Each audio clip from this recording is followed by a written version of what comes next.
ಹಕ್ಕು ಕೇಳುವ ನಾವು ಜವಾಬ್ದಾರಿಯಿಂದ ಕೆಲಸ ಮಾಡಬೇಕು ಎಂದು ವಕೀಲರ ಸಂಘದ ಅಧ್ಯಕ್ಷ ಸುಂದರರಾಜ್ ತಿಳಿಸಿದರು. ನ್ಯಾಯಾಲಯದ ಆವರಣದಲ್ಲಿ ನಡೆದಂತಹ ಸ್ವಚ್ಛತಾ ಅಭಿಯಾನದ ಕಾರ್ಯಕ್ರಮದಲ್ಲಿ ಮಾತನಾಡಿದರು. ಈ ವೇಳೆ ನ್ಯಾಯಾಧೀಶರು, ಪುರಸಭೆ ಅಧ್ಯಕ್ಷೆ ಬನಶಂಕರಿ ಸೇರಿದಂತೆ ವಕೀಲರ ಸಂಘದ ಪದಾಧಿಕಾರಿಗಳು ಹಾಗೂ ವಕೀಲರು ಉಪಸ್ಥಿತರಿದ್ದರು. ಕಾರ್ಯಕ್ರಮ ಕುರಿತು ವಕೀಲರ ಸಂಘದ ಅಧ್ಯಕ್ಷ ಸುಂದರರಾಜ್ ಮಾತನಾಡಿದ್ದಾರೆ.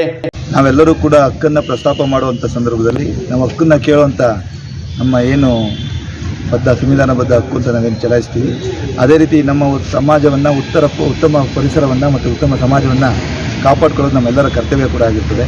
ಆ ಕರ್ತವ್ಯವನ್ನು ನಾವೆಲ್ಲರೂ ಕೂಡ ನಿಭಾಯಿಸ್ತಾ, ಏಕೆಂದರೆ ಕಸ ಅಥವಾ ಒಂದು ಸಮಾಜವನ್ನು ಕೆಟ್ಟದಾಗಿ ನಾವು ಒಂದು ನಿರ್ಮಾಣ ಮಾಡ್ತಾ ಹೋದರೆ ಅಥವಾ ಒಂದು ನಮ್ಮ ಪರಿಸರವನ್ನು ಸುತ್ತಮುತ್ತಲ ಪರಿಸರ ಚೆನ್ನಾಗಿಲ್ಲ ಅಂತಂದರೆ ಅನೇಕ ರೀತಿಯಾದಂಥ ಸಮಸ್ಯೆಗಳು ಉಂಟಾಗ್ತದೆ. ಕಸ ವಿಲೇವಾರಿಗೆ ಸಂಬಂಧಪಟ್ಟಂತೆ ಅನೇಕ ಕಷ್ಟಗಳು ಕೂಡ ಸಮಸ್ಯೆಗಳು ಕೂಡ ಉದ್ಭವ ಆಗ್ತದೆ. ಅದೆಲ್ಲವನ್ನು ಕೂಡ ಸರಿಪಡಿಸುವಂಥ ನಿಟ್ಟಿನಲ್ಲಿ ನಮ್ಮ ಕರ್ತವ್ಯವನ್ನು ನಾವು ಪಾಲನೆ ಮಾಡಬೇಕಾಗ್ತದೆ. ಆ ಕಾರಣ ನಮ್ಮ ಸುತ್ತಮುತ್ತಲಿನ ಪರಿಸರವನ್ನು ಇಟ್ಕೊಳ್ಳೋದು, ಉತ್ತಮ ಸಮಾಜವನ್ನು ಬೆಳೆಸೋದು ನಮ್ಮೆಲ್ಲರ ಕರ್ತವ್ಯ ಅಂತ ಹೇಳ್ತಾ, ನ್ಯಾಯಾಲಯದಲ್ಲಿ ಸ್ವಚ್ಛತಾ ಆಂದೋಲನ ಕಾರ್ಯಕ್ರಮವನ್ನು ಹಮ್ಮಿಕೊಳ್ಳಲಾಗಿದೆ. ನಮ್ಮ ಸುತ್ತಮುತ್ತಲಿನ ಪರಿಸರ ಸ್ವಚ್ಛವಾಗಿದ್ದರೆ ಇಡೀ ದೇಶ ಸ್ವಚ್ಛವಾಗಿರ್ತದೆ ಅನ್ನೋದು ಈ ಒಂದು ಕಾರ್ಯಕ್ರಮದ ಉದ್ದೇಶ. ನಾವು ನಮ್ಮ ಪ್ರಿಮಿಸಸ್ಸನ್ನು ಕ್ಲೀನಾಗಿ ಇಟ್ಕೊಂಡ್ರೆ ಅವರವರು ಎಲ್ಲ ಪ್ರಿಮಿಸಸ್ಸು ಕ್ಲೀನಾಗಿರ್ತದೆ.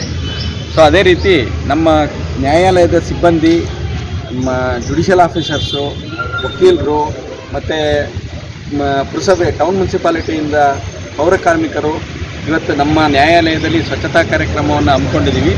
ಎಲ್ಲ ದಿವಸವೂ ನಮ್ಮ ನ್ಯಾಯಾಲಯವು ಸ್ವಚ್ಛತೆಯಿಂದ ಇರಬೇಕು. ಎಲ್ಲ ಪ್ರಾಂತ್ಯದಲ್ಲಿಯೂ ಕೂಡ ಸಂಘ ಸಂಸ್ಥೆ ಏನೇ ಇದ್ದರೂ ಕೂಡ ಅವ್ರು ಸುತ್ತಮುತ್ತ ಸ್ವಚ್ಛವಾಗಿಟ್ಕೊಳ್ಬೇಕು ಅಂತ ಕೇಳ್ಕೊತೀವಿ. ಹಾಗೆ ಕಸದಲ್ಲಿ 2 ವಿಧ ಇದೆ, ಒಣ ಕಸ, ಹಸಿ ಕಸ. ಮುನ್ಸಿಪಾಲ್ಟಿ ಗಾರ್ಬೇಜ್ ವೆಹಿಕಲ್ ಬಂದಾಗ ಯಾವಾಗಲೂ ಹೇಳ್ತಿರ್ತಾರೆ, ಒಣ ಕಸ ಹಸಿ ಕಸ ಬೇರೆ ಬೇರೆಯಾಗಿ ಇಡಿಸಿ ಅಂತ ಹೇಳಿ. ಅದು ಯಾಕಂದರೆ ಒಣ ಕಸವನ್ನು ರೀಸೈಕ್ಲಿಂಗ್ ಮಾಡ್ಬೋದು, ಹಸಿ ಕಸವನ್ನು ಗೊಬ್ಬರವಾಗಿ ಉಪಯೋಗಿಸ್ಬೋದು. ಅದನ್ನು ಒಟ್ಟಿಗೆ ಮಿಕ್ಸ್ ಮಾಡಿದ್ರೆ ಮತ್ತೆ ಇನ್ನೊಂದು ಕೆಲಸ ಅದನ್ನು ಬೇರ್ಪಡಿಸಲಿಕ್ಕೆ, ಅದಕ್ಕೆ ಹಾಕುವಾಗಲೇ ಅವ್ರು ಹೇಳ್ತಿರ್ತಾರೆ. ಸೊ ಆದ್ದರಿಂದ ಅದನ್ನು ಎಲ್ಲರೂ ಗಮನ ಹರಿಸಬೇಕು. ಇನ್ನು ಮತ್ತು ಪ್ಲಾಸ್ಟಿಕ್ ಮುಕ್ತ ಪ್ರದೇಶ ಅನ್ನೋದನ್ನು ಮಾಡಬೇಕು ಅಂತಿದ್ದೀವಿ. ಸೊ ಇದರಲ್ಲಿ ಕೋರ್ಟ್ ಆವರಣದಲ್ಲಿ ಯಾರೂ ಪ್ಲಾಸ್ಟಿಕ್ಕನ್ನು ಯೂಸ್ ಮಾಡಬಾರ್ದು. ಯೂಸ್ ಮಾಡಿದಾದಲ್ಲಿ ಫೈನನ್ನು ಇಂಪೋಸ್ ಮಾಡ್ತೀವಿ ಅಂತ ಹೇಳಿ ನಾವು ನಾಮಫಲಕವನ್ನು, ಬೋರ್ಡನ್ನು ಹಾಕಬೇಕು ಅಂತ ಅಂದ್ಕೊಂಡಿದ್ದೀವಿ. ಸೊ ಒಟ್ಟಿನಲ್ಲಿ ನಮ್ಮ ಸುತ್ತಮುತ್ತ ಸ್ವಚ್ಛತೆಯಿಂದ ಇರಬೇಕು. ಸುತ್ತಮುತ್ತ ನಮ್ಮ ಪ್ರಾಂತ್ಯದಲ್ಲಿ ಸ್ವಚ್ಛತೆಯಾಗಿಟ್ಟರೆ ದೇಶ ಕೂಡ ಒಳ್ಳೆಯ ಸ್ವಚ್ಛತೆಯಿಂದ ಸ್ವಾಸ್ಥ್ಯ ಸಮಾಜವನ್ನು ಕಾಪಾಡಬಹುದು ಅಂತ ಹೇಳಲಿಕ್ಕೆ ಇಚ್ಛೆಪಡ್ತೇನೆ.